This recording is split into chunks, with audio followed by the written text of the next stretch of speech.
StoryHinge, Episode 67. Maurice Cherry, Unfinished Stories. And I feel like I've sort of taken that approach in my career a little bit, where I had to get through a lot of crap to kind of get to this sweet spot point of where I am in my career, where it's like, oh, I'm teaching and I'm writing and I'm designing and I'm doing all these things that I really want to do, and I'm making a living by doing so. You know, it's a real luxury to be able to do that. But it wasn't something that just happened right out the gate. Like, it took me a while to get here, and I didn't have a plan to make any of that happen, but I also didn't let that deter me from stopping at any point. Welcome to StoryHinge, where we unfold more meaning and value in everyone's personal story. At StoryHinge, we explore foundational ideas and beliefs through diverse personal stories in order to discover more meaningful paths, greater happiness, and accelerated growth in one's life. We believe everyone has a beautiful story to grow. Now here's your host, Jason Vidaurri. All right, here we are, excited again today. This is interview 2.1 with Maurice Cherry. we recorded this earlier, and part of the recording didn't come out on my part, so we're doing this again. Maurice was a guest back in episode number 10, and he'll be a guest again here in the 60s. So, Maurice, welcome back to StoryHinge. Oh, Jason, it's a pleasure to be here. Thank you for having me again. Yeah. You know, Maurice, I know the last time we talked, we hit a lot of your early life and in your college days. And this time I want to kind of go after that time into your career and kind of how that evolved up to where you're at today. So, you know, after college, what did your career look like? My career after college was really sort of like playing hopscotch in a way. I really did not have much direction when I graduated. Now, I say that to say, whatever the subject was I graduated in, which was in mathematics, I didn't have a direct path from there into what my career would or could be. Because when I was in school, the only sort of path that they really gave you was you could go to graduate school or you could become a math teacher. And neither one of those things interested me. At the time, I was working for the local, it's kind of the combination symphony theater. It's in the same complex called the Woodruff Arts Center. Mm-hmm. So I was working there at the box office selling tickets to the symphony and the theater and stuff like that. And that was what I did. Actually, now that I'm thinking back on it, because my graduation was on a Sunday, I graduated that morning and I had to work that evening. So I had my degree and everything. I remember going back home, changing out of everything, maybe had a few hours to, decompress, and then it was right back down to the box office to sell for the evening rush. And I guess you went through for mathematics in college, but yeah, you didn't really want to do anything with that, or you didn't find anything that seemed to match up with you. How did that work out? So when I first got to college, I wanted to be an engineer. I wanted to be like a computer engineer. Well, my college path really changed a lot. I did initially want to be a computer engineer, but I didn't know exactly what that meant. I thought it was a mix between, Dwayne Wayne on A Different World and maybe like the hackers that you would see in Sneakers. I'm dating myself. That's a film from 1995. If anybody is watching this and wondering, I'm not talking about the shoes. But I thought being a computer engineer was somewhere between those two things. Essentially, what I wanted to be was a web designer. I just didn't have the terminology for it. And as I started out at Morehouse in that first semester and we're learning, C++ and programming types, I quickly realized this was not for me. And I went to talk to my advisor about it and told him what it was that I wanted to do. And he basically told me I need to change my major because they don't offer that at this school. And so I ended up changing from computer engineering to computer science, and then from computer science to math. And really I changed to math partly out of utility and partly because I just really like math. I didn't think about what my career prospects would have been in math when I changed to that major. It was more so I had a lot of math credits coming from high school and from doing a summer program. And so I could start kind of at the sophomore level as a freshman, which meant I could graduate earlier. So I said, yeah, I'll do math. I'm good at math. I like math. I'll do math. Okay. And so I did math. But I didn't think, okay, what kind of degree am I going to get, from math? I didn't have that in mind, partially because also the scholarship program that I was in had sort of guaranteed us a job right after school. They guaranteed that we were going to work for a NASA facility. It was a NASA funded scholarship. And so I didn't really go through school towards any sort of career path because I was like, oh, this is in the bag. I'm going to graduate. I'm going to go work at the NASA facility of my choice, and it's going to be all good. That didn't happen because 9/11 ended up happening. And then the funding for my scholarship program ended up getting switched over to Homeland Security. And so we were still in the program, but they couldn't guarantee us positions with NASA after graduating. And so that came about junior year of college. And I really had no prospects at all. I was like, I have no idea what I'm going to do. At the time, when that news sort of came through, I was still I just started working at the Woodruff Art Center selling tickets. And I was like, well, I don't want to graduate and like sell tickets for a living. Like that's not what I want to do. I mean, I had been doing web design on the side as a hobby, but I certainly wasn't good enough to do that as a profession. So I really kind of tried to find any way I could at the school to get my name into, interview books and things to try to get interviews. So what different departments do, they usually will have companies come and scout for students. It's the same thing that happens at Ivy League schools, et cetera. Companies come, they'll scout for students to try to bring on for internships and things like that. But generally that has to happen if your name is in like an interview book of some sort. You have your name, your resume, and they sort of go through and look to try to find you like a Facebook, not like Facebook, the social network. This is pre that, but like a Facebook. So my goal was to try to get my resume and name in as many of those Facebooks as I possibly could to try to get interviews. And the best way for me to do that was to do it through the computer science department. So I befriended the secretary there, started doing work study things there, and then eventually was able to kind of slide my way into the books. So I got to do interviews with Microsoft, with Real Player, et cetera. Because in my own department, in the math department, I would talk to my advisor and he'd say, well, you could always go to grad school. And I was like, I don't want to go to grad school. Like I graduated high school and then 2 weeks later I was in college. Like I didn't really have a break and I wanted a break. And he's like, well, you could be a math teacher. And I didn't want to be a math teacher.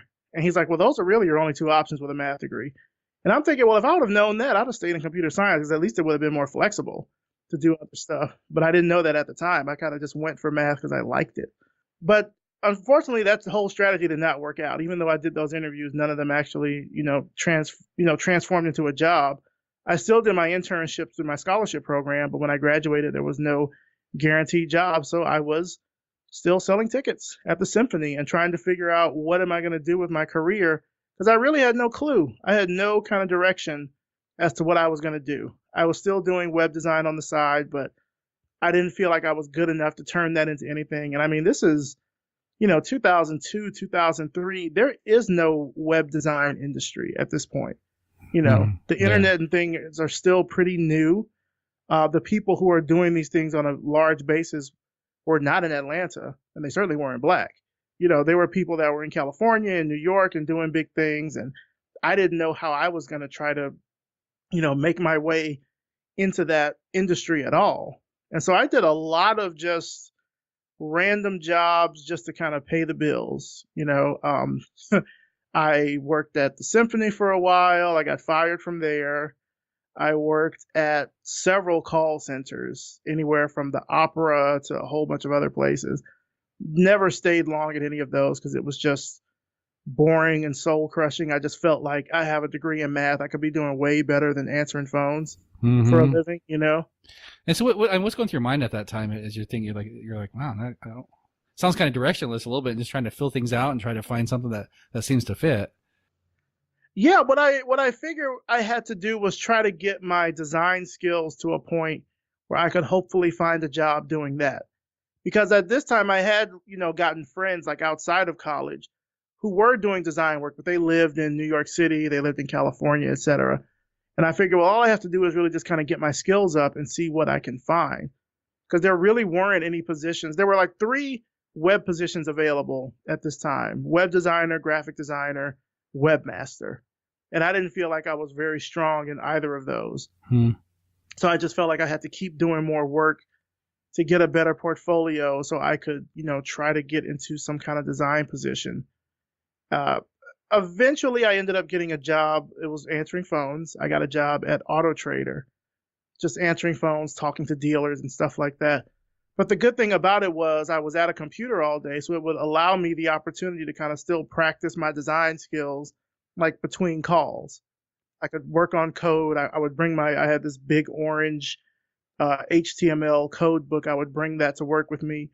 I would work on code during my lunch break and stuff, just to try to get a better sense of what I was doing. Because my goal was I could either transfer within this company to another position. Like they had these business analysts that I knew were making much more money, and they were doing things with MySQL and Toad, and I figured I could learn that. That shouldn't be too hard. And so I tried to just kind of transfer within the company because it was a pretty good company for what it was. But I just felt like I don't want to answer phones for a living. There were certainly people there that were very comfortable with that. I always felt like I could do better than that. Like I could go rise above my station, so to speak. So did a lot of studying there, ended up trying to interview and get jobs to be a business analyst, and was just kind of getting blocked from within. Like my managers knew that I was doing a good job on the phones and didn't want me to leave to go to another department. So they would not allow me to interview with other departments because you had to get clearance in order to make that happen. And I just felt like people were getting in my way of me trying to advance. Eventually I got fired from that job too. There's a pattern here, by the way. Yeah, I got fired from that job right before I decided to quit. So it kind of canceled each other out. But I remember when it happened because it was December 2004 was when it happened. And I remember because I had left out of there, I called my mother when I got home and told her about it. And she was like, well, what are you going to do? I was like, I don't know. I'm going to, I guess, try to find a design job. And she really wanted me to like go and teach because she's like, this is what your degree is in. This is what you should do. Like, I don't know what it is you're trying to do. Like, you've just been kind of bouncing between stuff. You need to land somewhere. Yeah. And eventually I did end up getting a design job. I was unemployed for about 3 months, just kind of, scraping by, living on food stamps, getting by. Eventually we have this alt weekly newspaper here called Creative Loafing. And there was a listing in the back for an electronic media specialist at the local convention center. And I applied on a whim. I found out the guy who was in the position at the time also went to Morehouse, went to my alma mater.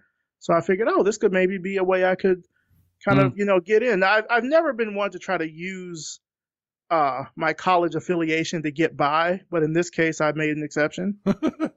I was after 3 months, I could understand.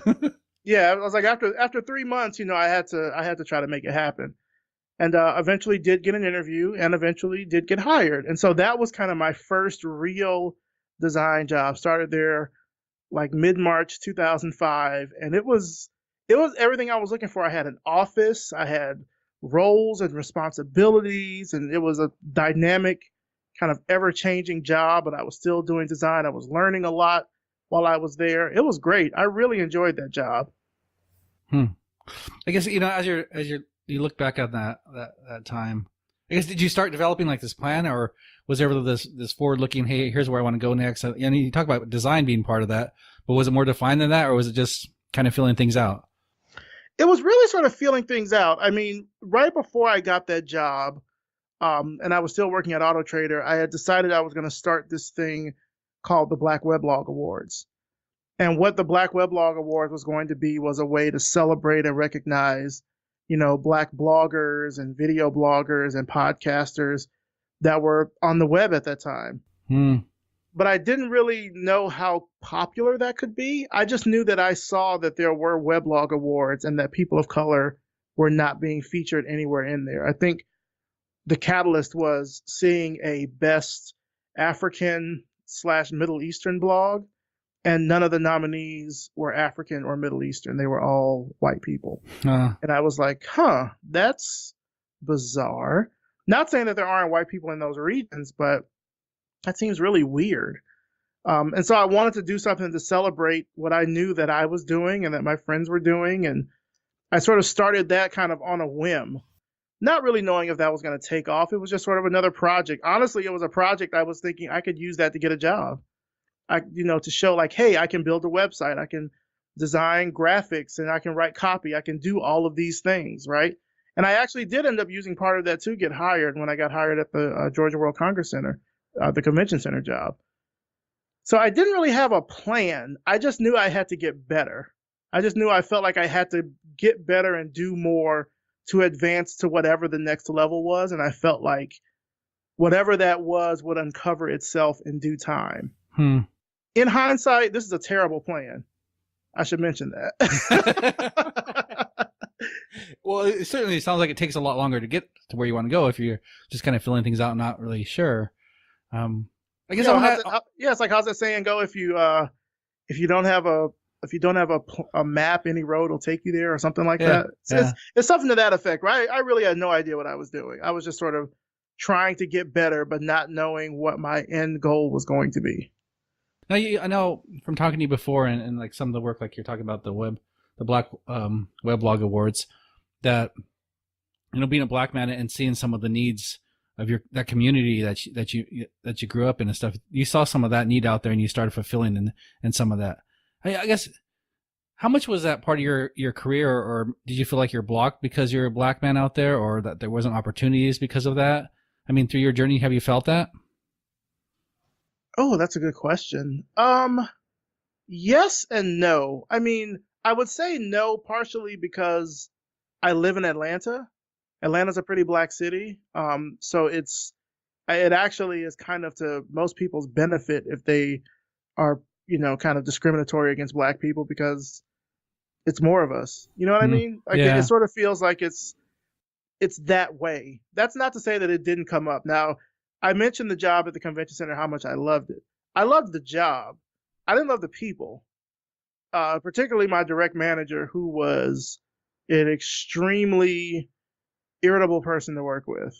I mean, I'm not going to go far and malign her or anything like that, but she was just not a great person to work with. Would verbally abuse employees, would sometimes physically abuse employees. Just was not a good person. And I think a lot of the privilege that she had, honestly, was couched in her being a middle-aged white woman.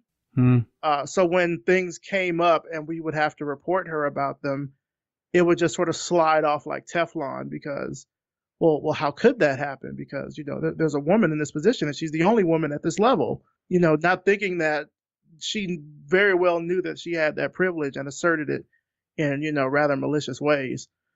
Because I could understand if it was just me in the department, but there were several people in the marketing department that felt that same sort of way on how she acted. And for me, it got to the point where we had to, because it was a state job, we had to go all the way up to the state to get mediation. And then eventually I ended up leaving because I loved the job, but I didn't love the people. I didn't love the enmity that she sowed with my coworkers in that department that prevented me from doing my best work. And I just felt like I had to get out and find something else. Okay. But because I had already had this experience that I gained from this job, I at least had a bit of a path. I knew that I can still kind of continue with design because I've got all these design examples that I've created. And so I would put my work out there and eventually ended up getting a job as a junior designer at AT&T.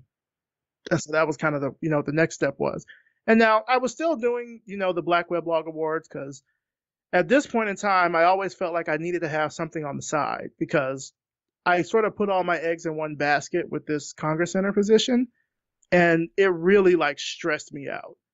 Like, I was really thinking, because when you go into your first job like that and things like this happen, I think especially if you're a person of color, you don't automatically want to jump to race being the issue.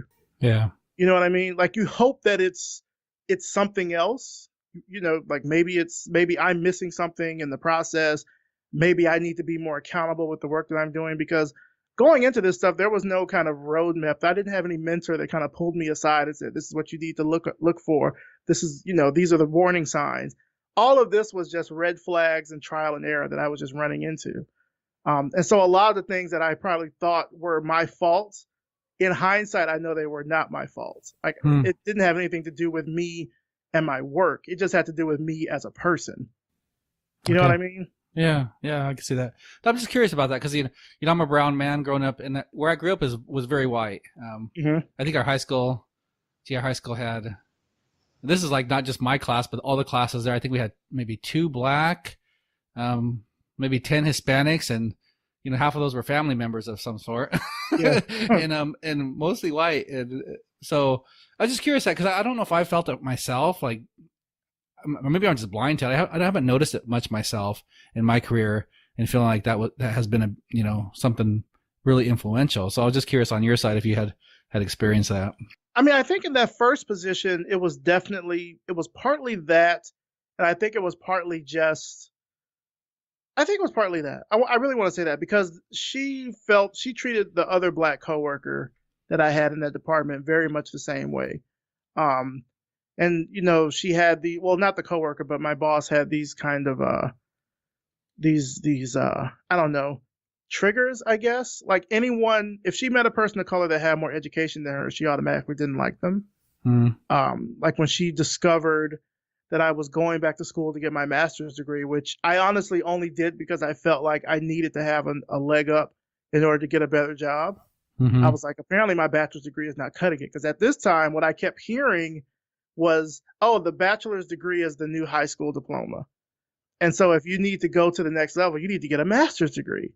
And I'm like, a master's degree? I don't, I had been out of work. I mean, I had been out of school for a few years and it sucked. And so I was thinking, well, maybe I do need to go back to school and get a bachelor's degree. And so I kind of decided that. And I remember taking the proposal to my boss there at the time and her being like, absolutely not. Like, it's out of the question. There's no way that I'm paying for you to get an education because all you're going to do is get smarter and leave here. Wow. And I'm thinking, oh, well, that was the point. But, yeah. Okay. Well, let's hear a little bit more about the Black Weblog Awards that you started and where that went. Okay, yeah, because that's much better. I don't want to talk about work. I know. So the Black Weblog Awards was really something that ended up taking off that I honestly did not expect it to take off in the way that it did. I just kind of started as this little fun thing. I didn't know if anybody was even paying attention. And I think between 2004 and 2007 is when it really started to blow up and more people started paying more attention to it. Now, when you think about the web at that time, there's not a lot of tools and things available to run an online event like this. So I was doing all the wrong stuff. I was having people send in ballots by email, which ended up crashing, my email server. I had to try to find, web forms, which web forms were this really hard thing to do back then in the day. And now it's much easier because you have things like Typeform and Jotform, et cetera. But back in the day, if you're trying to make an intake form for an award ceremony or something like that, it was just this big, huge undertaking. And so there was just a lot of stuff I was just piecing together and cobbling together to try to make work. And it still worked every year. We ended up running into little issues. Like in 2006, for example, I had brought on a designer from the Art Institute of Atlanta to do the design work for the 2006 Black Weblog Awards. It turned out he basically lifted the identity work from a Microsoft ad campaign. It was for, do you remember the Zune? I don't remember that. It was like this. It was supposed to be Microsoft's answer to the iPod, I think, but it was like their first portable music player. Yeah. I do remember that now. Yeah, and then part of the marketing campaign was like this. He's like red, white, and blue psychedelic, like kind of 60s-ish swirls and things. And he basically copied that same aesthetic. And we ended up getting a cease and desist letter from Microsoft to shut it down because they were like, you stole our identity design. And I asked him, where did you get this from? And he's like, yeah, I got it from there because I have the CD. And he showed me the CD that they use in the ad campaign is exactly the same. I'm like, you can't copy the work. I didn't bring you on to copy the work. I mean, luckily, by the time we got all the cease and desist stuff, the Black Weblog Awards for that year were over. So I just changed the design up slightly. But oh my God, that was kind of a mess. And then by 2007, NPR started to take hold of it. So NPR had this show called News and Notes, hosted by Farai Chideya. And basically it was a regular, I want to say it was a daily show or a weekly show. I think it was a weekly show. Where, she would talk about news and events of the day as it related to African Americans.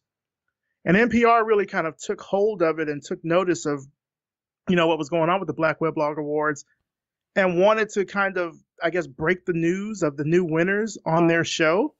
And I'm thinking, wow, this is great. I would love to do that. Eventually it kind of ended up not working out for really stupid reasons. The producer at the time was my RA from college, and we did not like each other. And so he put like a real monkey wrench into the whole thing happening. So this is how it happened, right? So we had all of the winners for the 2007 Black Weblog Awards. We're supposed to announce them on news and notes on the show. And so I was on the phone. I was like in their little holding area with the producer or whatever. And we were going to, release them on the web to them. I already had the winners. I knew who was going to win. I thought it was going to be a thing where I would get interviewed by Farai and we would talk about that. But then the producer was like, wait a minute, you went to Morehouse, didn't you? I'm like, yeah. He's like, and you were in Graves Hall? Yeah. And he's like, oh, I'm not going to say his name because he's still a working journalist, so I don't want this to get back to him, but he said his name. And I was like, oh, yeah. And he was like, yeah, we're not going to need you now. Click. And that was that. And so for that segment, I remember they brought on, I think it was Keith Boykin, who is also a journalist. But I remember they brought him on to talk about the Black Weblog Awards. And he was kind of like, I don't know what these are. I just heard about these when you brought me on this segment. So it was kind of one of these weird things where I was getting set up for success in a way, but I was getting blocked by like weird stuff that was happening in the past. But this was all stuff that was happening outside of work. And I felt like at least these were things that were increasing my profile and adding to my skill set of things that I knew how to do. Unfortunately, I couldn't take that and transfer it into work, which was kind of the problem. I would do all this stuff outside of work that was good and great and wonderful, doing interviews, etc. And then I'd go to work and I'm still just like another worker on the assembly line, so to speak. Yeah. Yeah, that's tough. Yeah, I could understand that being challenging. But I guess that this went on for a while. And at some point this went on from like 2006 to 2008, where I bounced back and forth between AT&T. I worked at WebMD for a short period of time, and then doing a bunch of different just like short-term jobs. I was a PHP developer at a law firm for like a week or two and got fired right before Christmas in 2007. That sucked. I did a lot of like offhand jobs. I worked at when was this? I worked at a startup called Digital Lodestone. And it was it was a bait and switch because they interviewed me at this office in Buckhead that was like really nice. It was in a skyscraper. It was in the old MTV offices. They used to have an office here in Atlanta. And we interviewed there and I was like, wow, this is nice. Like big open office space. They had like a pinball machine and everything. I was like, this is nice. The actual company was in a U-Haul storage facility. Apparently you can rent office spaces there, which I didn't know. But you can rent office spaces at U-Haul, and they're basically like in the same lot as all the trucks and everything. They just have these buildings with, like roll-up garage doors or whatever. Yeah. And so essentially that was the company. It was me and the two founders and three other people working in like this basically like concrete coffin doing web design and programming.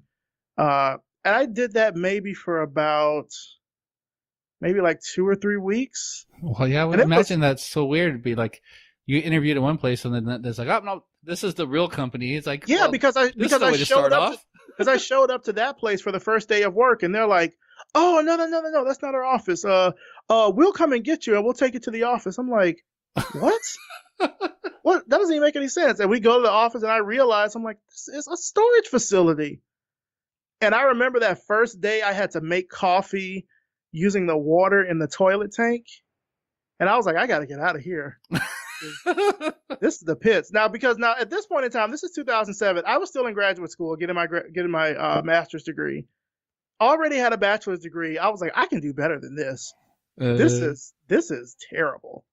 And and all of us that were in there were kind of thinking the same thing. We were all in this like weird state of transition where we were like, we got to get out of here. Like the other two guys, I think one of them now owns his own company. The other one does, I think he's a software dev for Microsoft now, I believe. But at the time, we were all just kind of slaving away in this concrete box, working 12 plus hours a day, because they never really gave us a time schedule as to when we had to come to work and when we had to leave. And I remember getting up to leave at 6 o'clock one day, and my boss being like, "Where are you going?" Home. I've been here since 8 a.m. No, you leave when the work is finished. I have to sleep and eat, and like the job, or at least the storage facility where it was at, was a good 45 minutes from where I lived on transit. So like I have to get home before it's too late, before the bus stops running, because I had to take a bus to a train to another bus to get to my apartment. And it just ended up not being great. I ended up just quitting. Actually, what ended up happening was me going back to my old job at AT&T. I had left AT&T initially because I felt like I could do better. I was working as a junior designer. I didn't feel like I was really growing. It was really kind of this really strict production-based environment where you didn't have a lot of say in the work that you did. You were just kind of cranking out graphics, cranking out websites. It wasn't really something where you put a lot of creativity and soul into your work. And I felt like I was getting faster, but I wasn't getting better. You know what I mean? Yeah. No. I ended up leaving. I had like a family emergency, and then I left for a while. I came back. I started a job at WebMD for like 6 months. Then after that was up, I did the developer job at the law firm. Then I did that U-Haul storage facility thing, and then ended up coming back to AT&T. Now that killed me because I hated that place. But no one else would hire me. No one else would look at my resume. No one else would call me in for an interview. I'm like, I hated to have to go back to the place that I had left before. It felt like I was backsliding.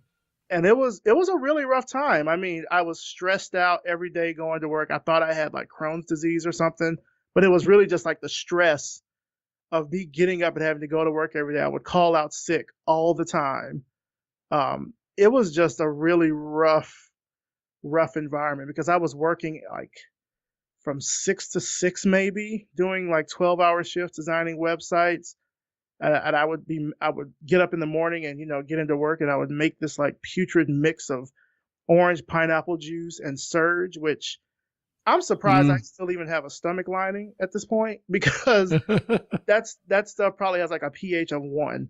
Like it's probably, I'm surprised it's not burned a hole in my stomach right now. But it was just to the point where I felt like I was really just wreaking havoc on my body and on my mind to even do this work. I didn't want to be there. I didn't want to do this work, but I didn't have any other options or opportunities, Yeah. One thing that, as I've spoken to different people and heard about their stories and the up and down and the trials they have is often they'll report, hey, but where I'm at today kind of makes more sense as I look back on my path, and my story makes more sense. I mean, have you found that for yourself? Because you're talking about all this up and down and going back and forth and not finding exactly what you want, and then maybe getting a taste of it here and there, but not fully getting it. How do you look back at your own story now, and how do you construct that? I mean, I look back at it to just sort of know that I did have to sort of have those hard knocks. Like, I don't think they were deserved or anything. I certainly don't think that, given the path that I had, it was the optimal path. I mean, I worked in some really bad work environments, some really toxic work environments with some really manipulative people, and I did what I had to do to keep a roof over my head.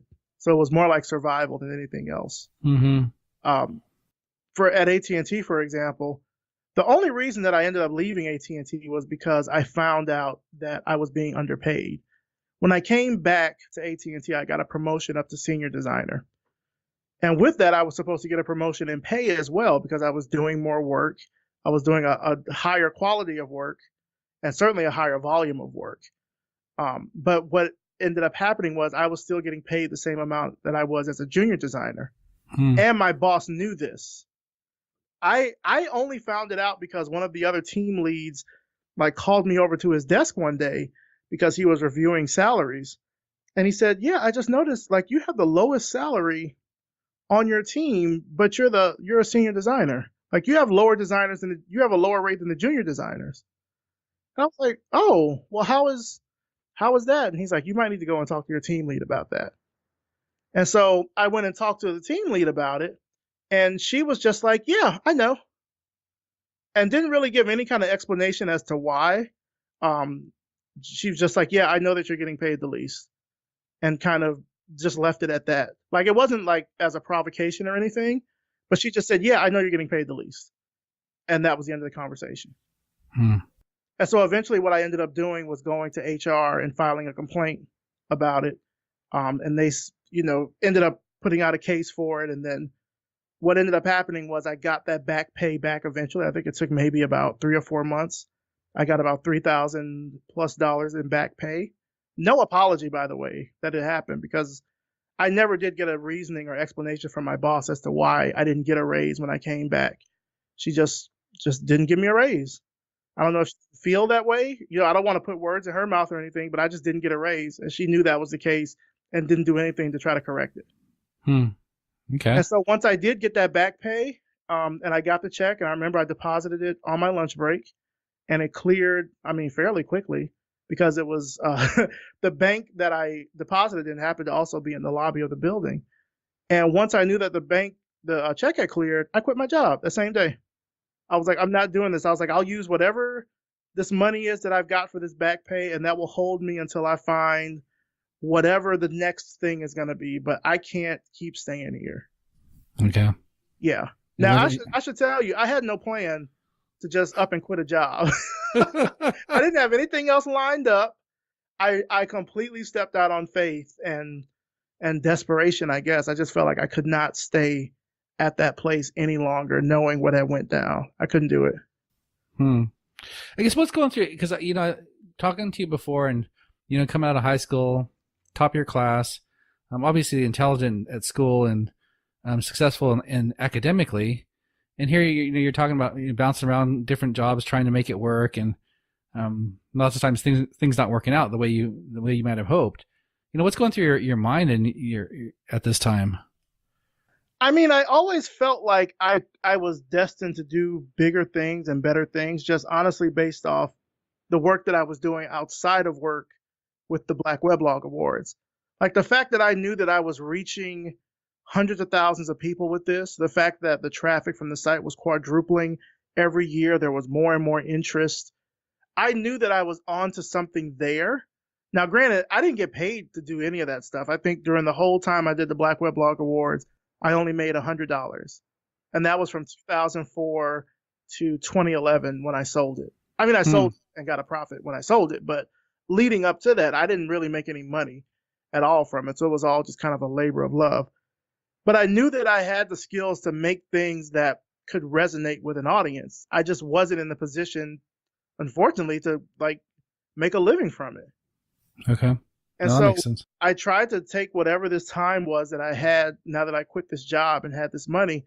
I started to look at, little kind of staffing agencies like Aquint and other ones that kind of specialize in, designers and creatives. Those were no help at all.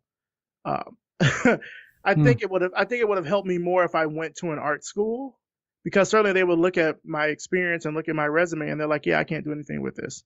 Which was kind of sad because I knew I had the skills and I certainly had the experience, but I just was not getting those opportunities. And so after, I want to say maybe about a month of looking, I just decided I'm just going to start my own studio. I feel like I have what it takes to just go out on my own and start my own studio, which is what I did. I started it in 2008, called it 318 Media, because it was 318, which is my birthday, March 18th. Started that, and really it just kind of was really slow at the beginning, because it's like you have to get your website up, you have to get cards printed, and luckily I was sort of using that back pay as seed money to sort of get my business started, to kind of get my name out there to people. And I had a few clients at first. It wasn't until early 2009 where I linked up with 2 other individuals who live here in Atlanta. and we started pitching our services together as a company called Relate Media Group. And what we wanted to do was try to do web design and social media and stuff for political candidates. This is 2009, so this is right after Obama got elected. So this is the first set of municipal races that are happening in the country where social media and having a strong internet presence are tools now in your campaign toolbox. So now candidates are expected to use those to try to get, followers and constituents, et cetera. So this is kind of like the wild, wild west. There's no rule books on any of this stuff. Nobody really knows what the hell they're doing. We're just kind of throwing stuff at the wall to see what sticks, Yeah. We ended up landing with a campaign for a woman who was running for mayor. And I mean, we did some of everything. We had a MySpace page and a Flickr page and Facebook and Twitter and LinkedIn and Meetup. And we had all these things. We didn't know what would stick in terms of what the right platform was. I think we were even on Friendster. Like, we had all of this stuff, just kind of trying to figure out what the right thing was going to be. And I was still taking jobs in my studio, but I was getting paid also through the campaign. So that was enough to at least, pay my rent, put food on the table. The candidate did not win, but I had endeared myself enough through people that were in the campaign and stuff that once the campaign was over, I had a slew of jobs ready for me. And it was all stuff through my studio. So it was consulting here, it was doing this website, it was doing social media for this nonprofit or something like that.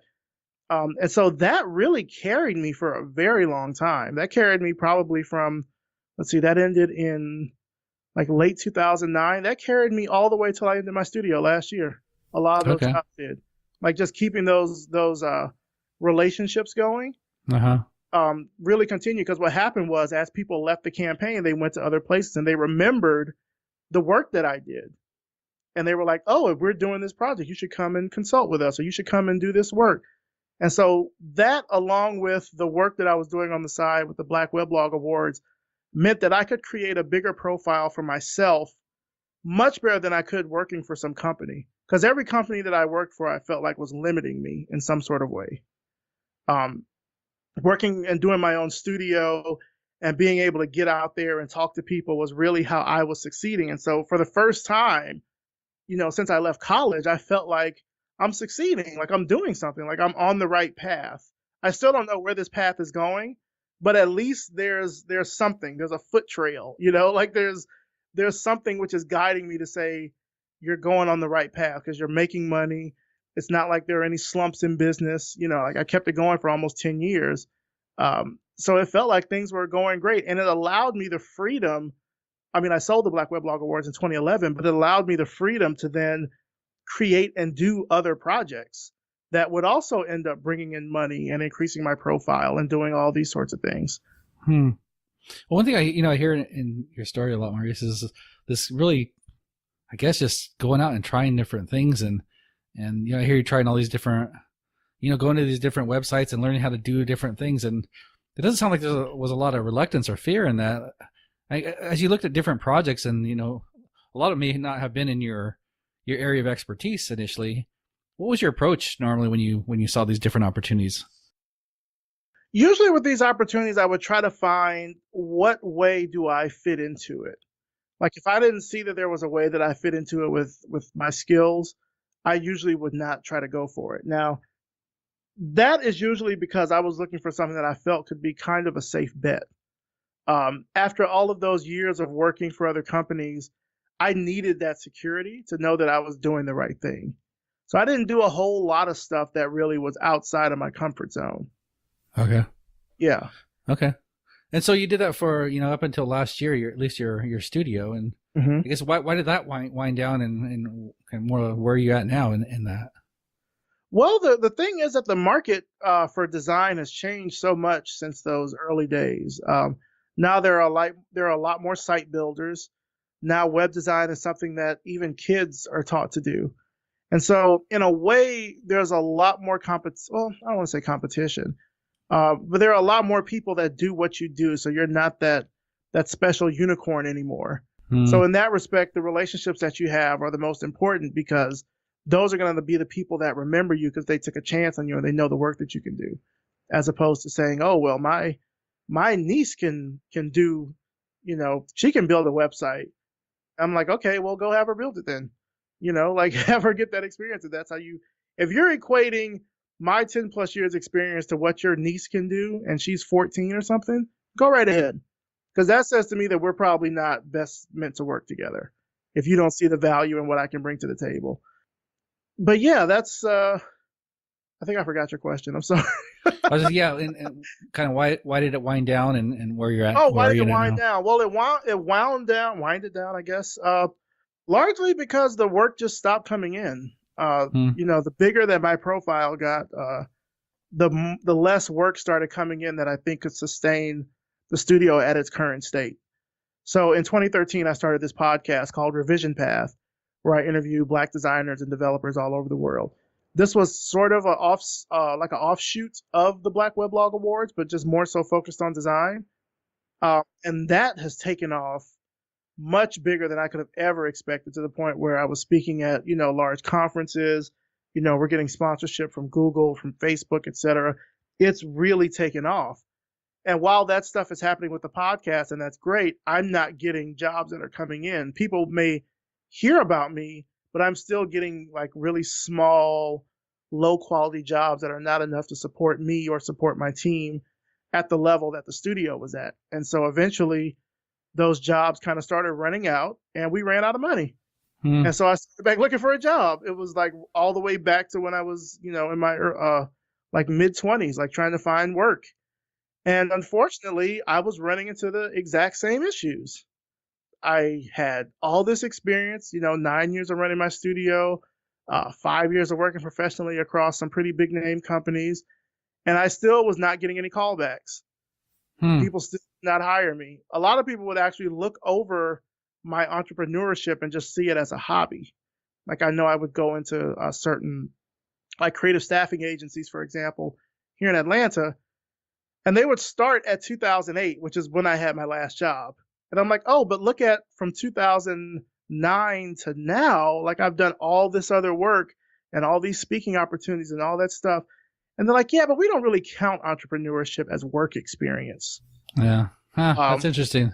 Which I don't know if that's just emblematic of the Atlanta market, but that was so painful to hear, knowing that the reason that I did entrepreneurship was because I was just working at all these really bad, toxic, workplaces and not getting anywhere. And so now I felt like, well, maybe I'm far removed from that, not just because I've worked for myself for this long, but also because the conversation around workplaces has changed a lot since then. Now there are workplaces, particularly in the design and tech industry, where, diversity and inclusion and, all these other things are taken into account to have a good workforce. None of that was the case back in like 2005, 2006. Nobody cared about that stuff. Yeah. If they certainly didn't verbalize it. Now it's like a thing. It's like a known entity. Like if you're not a diverse company, people don't want to do work with you. And so those kind of social factors end up playing more into the perception of the company as a whole rather than what services they can provide. And so knowing that, I thought that my job, hunt would be better. It wasn't. I kept a spreadsheet of everything, and I would say out of all the jobs I applied to, maybe about a good 90% of them never got back to me at all.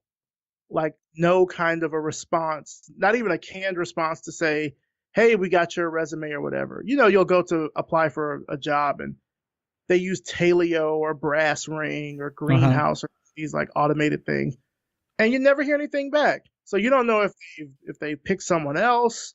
You would think they would at least extend that courtesy, so you're not wondering like what happens. Yeah, no, that's similar to my industry too. It sounds like, because my job changes too. That's like I got to feeling like, oh, this is a numbers game. I just got to apply all over the place. Yeah, and even some of the jobs that sounded very perfect, like, oh, this was perfect for me. This totally fits everything I've done, and it's really the next step. And like crickets, nothing. I'm like, wow, I guess there's a lot of people applying to these jobs, or that's just the way companies run now. They just go through a lot of people and just don't respond at all to people they don't want, I guess. I mean, I would guess that's the case, but it just felt like I was doing all this applying for work. I was redesigning and reworking my resumes and my cover letters. I had multiple resumes, I had multiple cover letters. tailored to the type of jobs that I wanted. So I wasn't going into this with like a one size fit all type of mentality. Yeah. Like I went into it, like I had a writing resume for writing jobs. I had a design resume for design jobs. I even had a podcasting resume for podcast jobs, which there's still not any really down here, unfortunately. But I would go into these, jobs with all this stuff, and I just would not hear anything back. And I mean, the sad thing is that technology makes it so easy to apply for jobs now. But I almost think that's a hindrance, because I know at one point I would apply for maybe a dozen or so jobs a day, like easily. Just go to LinkedIn, boom, boom, boom, boom, boom, boom, boom, done. Or go to a website like We Work Remotely or something like that, and very easily apply for jobs, but then never hearing anything back and just wondering, is it me? Is it something about my work? Like I was second guessing myself, even though I knew I had done all this great work. I've won awards for my work. So I'm no slouch when it comes to my work. Why am I not getting calls back? Why is nobody expressing any interest in the work that I'm doing? Yeah.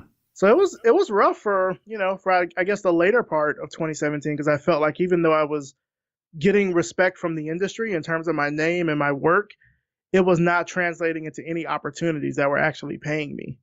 Like I would go to conferences and people would tell me how much they love my work and the opportunities that they've gotten from my work, but yet I haven't gotten opportunities from my work. And I'm like, what's going on here? What's happening? That's interesting. So it was rough for a while, and then eventually, one of the places I applied for was Fall Creek Software, and they did get back to me. And I really liked Fall Creek for several reasons. I love what they stand for as a company. They're a very small company, so it's not you're not dealing with like hundreds of people or a lot of bureaucracy in that respect. I knew the CEO. I've been familiar with his work. He's a really nice guy, and so it felt like it would be a good fit for me in all the ways that mattered, Yeah. And I was just, really fortunate that not only they called me back for an interview, but that they hired me. And so as of this recording, it's 3 months that I've been there, and it's been great. So what's the difference now, like where you're at now career-wise and where you were, 5 years ago doing a lot of your own stuff? Because, I bring this up because a lot of people have this vision or this idea, at least out there, is very prominent, that we follow our passions.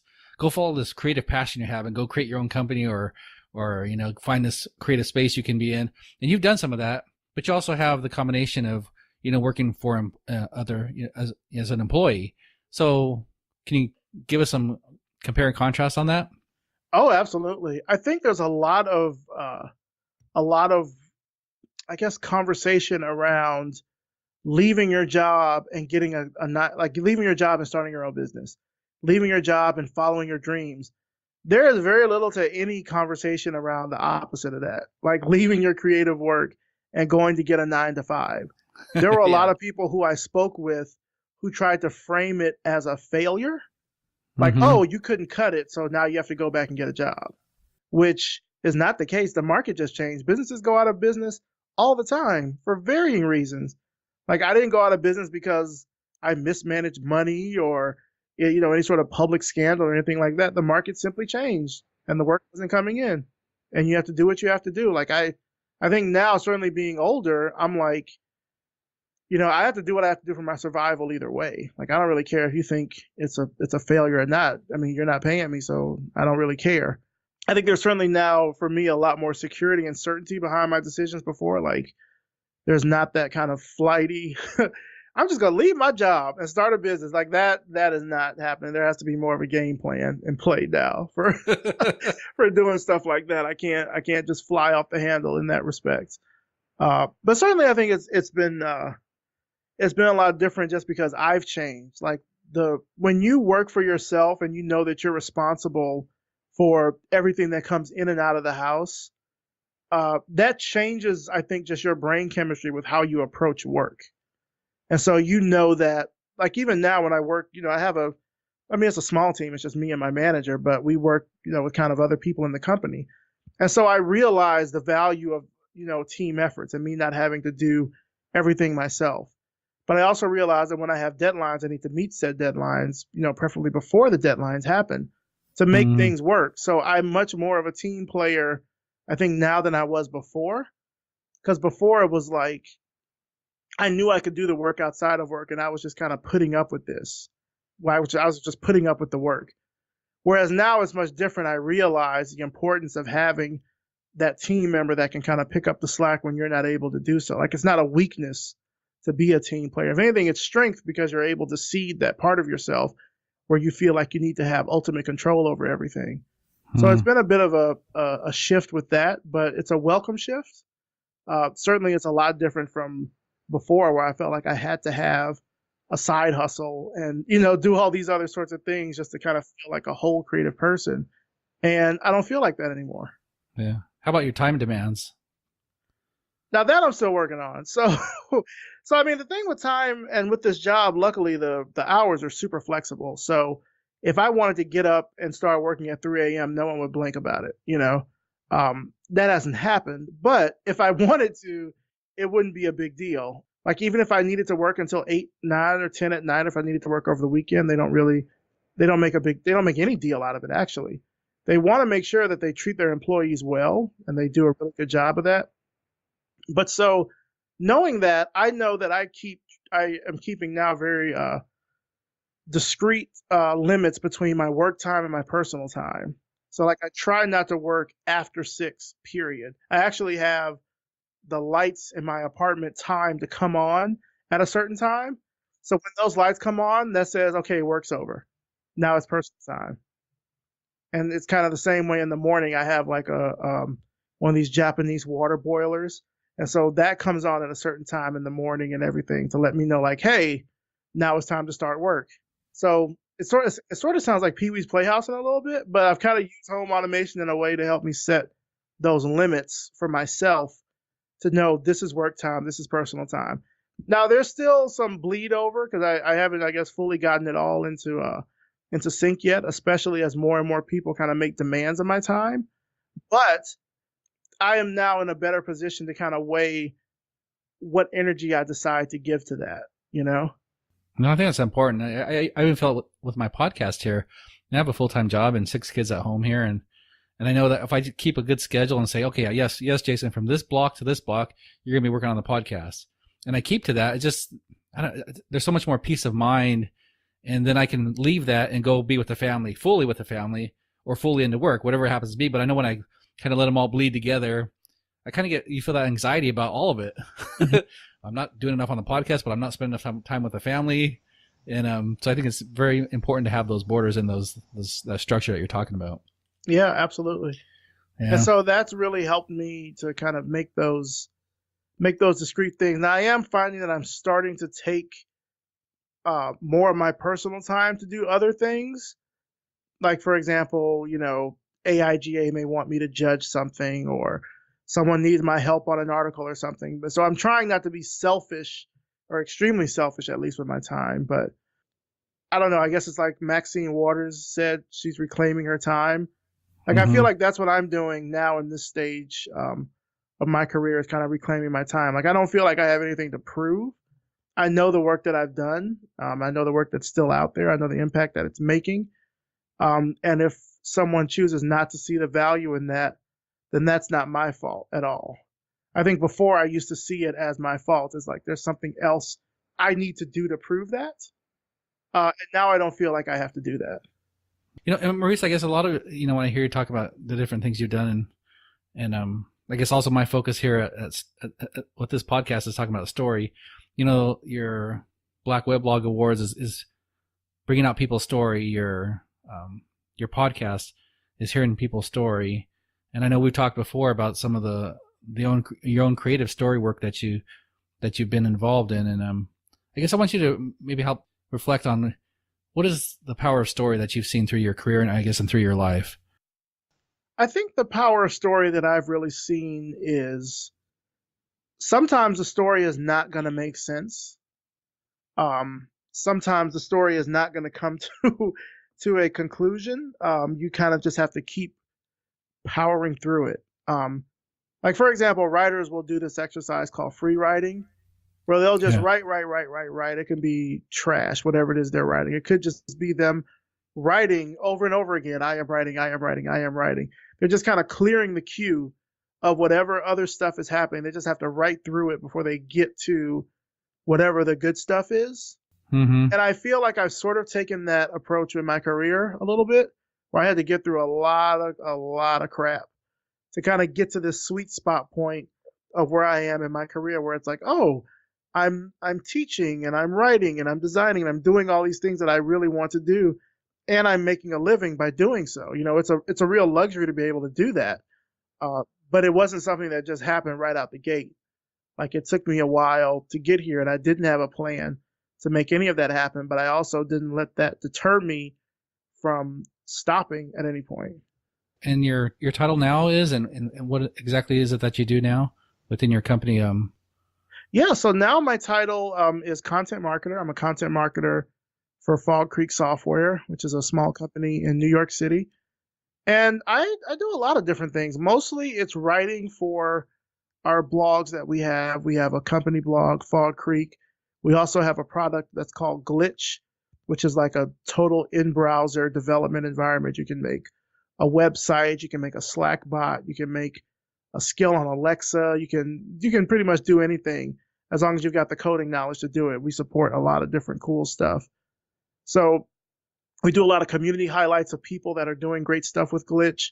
We show how you can, do art on Glitch, or how you can teach on Glitch, or how you can do, lots of those different sorts of things. So a lot of it is sort of marketing the content that's created by the community, but also we create our own content by talking about the things that are going on with our company, whether it's inclusive job listings, whether it's our new office that we just moved into recently, or even just kind of a history of salary transparency with our company. Those sorts of things that help communicate the story of what Fog Creek is about to our customers, and as well as the story of what our tools can do for the community at large. Oh, that's cool. Yeah, it's something that I've thought about recently, is that, when I was, both of us, I'm not too much older than you, but a little bit, when we were younger, I don't remember thinking about, companies in terms of, hey, what's this company's story? What's the story of the founders? Or, what are they doing with the community or environment? As so much as I seem to see now, where we tend to want, as consumers, we want more of the story of the companies we deal with.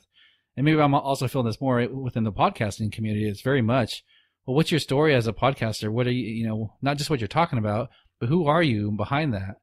I guess, do you find that in your work? I think so. Yeah. I mean, so in February, for example, we did a lot of these interviews with various different people. Some of them were, designers and illustrators in the community. Others were people who were software developers. I think we had one person who does work for the Obama Foundation. So a lot of it is, how do we tell stories about our tools and our products using people in the community that are using these tools. So that's sort of part of how we do some of the work. Like with Glitch, it's really about how do we show people that this is a tool that anyone can use to create the app of their dreams. And then with Fog Creek, what we are trying to do is, of course, still communicate the story of who we are as a company. It's a 17-year-old company, and a lot of the previous marketing was done by the former founder of the company, Joel Spolsky, who's a well-known software engineer. And so for a long time, the company didn't really have to do a lot of marketing because of that, because he was kind of the face of it. Now things have sort of changed, and now we have to do a job of how do we market what it is that Fog Creek is about, especially as we grow and change, as the company grows and changes. No, that makes sense. Where do you see it going? Like you seem to be on the edge of a lot of this development online and the next step in the intersection with story. Any ideas where things go next? I'm seeing a lot more development in the spaces of AR and VR. I'm seeing a lot of that. I mean, certainly we're seeing that, video game companies, for example, are using virtual reality and augmented reality for a number of different things. But we're starting to also see more practical uses of it. Like, for example, in the construction industry, we're seeing a lot of uses for AR and VR in therapy. So for people to confront certain phobias or biases that they may have, they've been using virtual reality for that. But as it relates to what we're doing with Fog Creek and with Glitch, I see that happening because you can actually make VR environments on Glitch. Like, you can just make a VR environment on the web. So we're starting to see how people use the technologies that are out there to create, any number of things. But I see VR certainly being something that it still feels like it's kind of a bubble. For me personally, I feel like it's a little bit of a bubble, but we're starting to see so much more development in that space that I'm interested to kind of see how mainstream VR could actually get. Yeah. Yeah, I think I mentioned last time we were talking that I bought a VR for our PlayStation, and the kids are enjoying it a bunch, and I've played some too, and it's man, just that immersive world is kind of takes me back, and I'm like, wow, this is so immersive. I don't know how you not, as it develops, it gets even better and better, and how you not spend more time in that kind of a world where it's, all your senses are, almost all your senses are engaged in it, and you can have great stories in there and be the hero and have that kind of a experience. It's I'm not sure where it goes. Yeah. I'm interested to see though how kind of what happens, because VR I think right now is still in the realm of perhaps luxury just in terms of the cost. But the implementation is fairly simple. Like there are starter AR kits that you can make online. Really, I wouldn't even say you have to make. You can clone a starter AR kit online on Glitch in a matter of seconds and have a VR environment. And so certainly the barrier to entry to create these environments is very low, but to experience them, it's still a little bit higher. So even if you're using something homemade, like a Google Cardboard, that's still not something which is widely well known. People probably more so know these big, $100, $200, $300 headsets that are used with gaming consoles. So I think there's still that connotation of virtual reality with gaming that is preventing it from fully going into the mainstream right now. Yeah, I'm curious. Yeah. Well, Maurice, this has been really fun talking to you again. I'm hearing more of your career story this time. How can people connect with you if they want to connect with you? Sure. Well, my website is probably the easiest way. It's just mauricecherry.com. There's a contact link on there with my email address. I'm also at Maurice Cherry on Twitter. I'm on there every now and then. It's usually easier to email me. People try to reach out to me a number of different ways, and I will usually just say email is best because I'm always on my email. My email is on my phone. That's usually the best way to try to reach me. So Twitter is one way, but you can also go to my website and just write me there. All right. Well, Maurice, thank you again for 2.0 here, or 2.1. And we look forward to keeping in contact with you. Oh, thank you so much, Jason. Again, it's been a real pleasure to be on the show. All right. Thank you all for being with us today. And thank you, Maurice, for spending time again with us here on StoryHinge, and even coming back for an extra recording to get this right. If you want to reach out to Maurice, you can reach out to him at mauricecherry.com. That's MauriceCherry.com. And just a few thoughts here before we part. I appreciate Maurice sharing about his up and downs of his career path. I think that's good for us to hear that and to realize that, for most of us, it's not a linear journey. We go up and down. We feel like we may make the right decision and may not turn out the way we thought it was, or we may have to take something lesser because that's what we have. It's the best thing we can do at the current time. And that's okay. That's part of it. And that's part of the learning and growing. And I know as I look at some of the challenges I've been through, a lot of those really hard ones are ones that didn't turn out the way I thought they should have, or going into them how I thought they should. Those have been some of the more valuable lessons, some of the most valuable growth through those times. I also like this concept of, our story's not finished. The story continues. And we may just be at a point right now where it doesn't make a lot of sense. Where we're in the middle of Act 2 or something where things are not quite clear. We don't know what the climax is. We don't know where things are going. And I think that's a good perspective to keep in mind, that sometimes we're in the middle of something where you need to keep on going and doing our best and let that story play out. And it also reminded me of another part of this is this concept of being more of who you truly are, or following more of what you know within yourself to be right, and not succumb so much to other people's opinions or society's opinions. And that's challenging to do. I mean, I don't know if we do that completely, but maybe that's part of becoming more mature, at least for me. And I feel like I'm trying to step into that more fully now. And I think, through my, I don't want to blame it on Mormonism, but through my Mormon path, that, there's very, very rigid borders and rules to live by, and you knew what your role was, and expectations were pretty strong. And I try to live within that for, my whole time as a Mormon, over 20 years. And I don't know, I look back at that, and I appreciate a lot of that path. Really, I appreciate all my path where I sit today. But in that, sometimes I think that I lost some of Jason in that, and some of those unique parts of me that seem to be really a part of me, and I maybe pushed some of those down through that time. And I guess I'm trying to relearn that again, and I feel like that some of that's coming back, and part of that's trying to be more just who I really am with you all here on StoryHinge, and it's been very good for me. Now we got a lot of good stuff coming up. We have some great interviews that are already been recorded, and they'll be coming out in the coming weeks, and we're looking forward to sharing those with you. I invite you all who, if you're finding value in this podcast, to subscribe, share it with others. I want to see it continue to grow, and continue to help other people out there. So, thank you for that. It has been growing here, and I appreciate that, and I want to keep that going. What else did I say? Oh, I did make an announcement before, but I want to say that again, that please go to the website, storyhinge.com, and subscribe to the newsletter. I'm going to start coming out with my goal is to have a monthly newsletter, probably starting here in April, bringing you guys some more advice, some more thoughts and insight about stories. The first one, with the help of my brother, Vincent, he helped put together a little summary on Aristotle's thoughts on story.